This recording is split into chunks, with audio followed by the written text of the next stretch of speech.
نحمده ونصلی علی رسولہ الکریم اما بعد۔ سورۃ التوبہ۔ سورۃ التوبہ کا مختصر خلاصہ کچھ یوں ہے: مشرکین سے برات،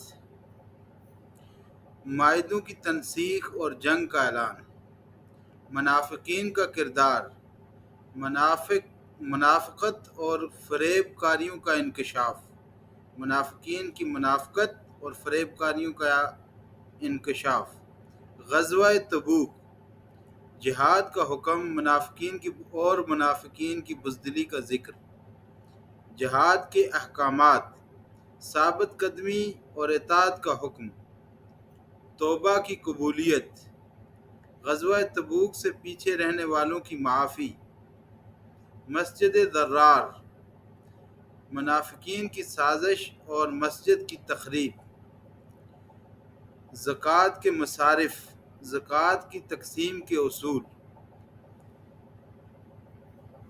اللہ تعالی ہمیں قرآن کے ساتھ جڑنے، اس پر عمل کرنے، اس کو دوسروں تک پہنچانے اور اس کے مطابق زندگی بسر کرنے کی توفیق عطا فرمائے۔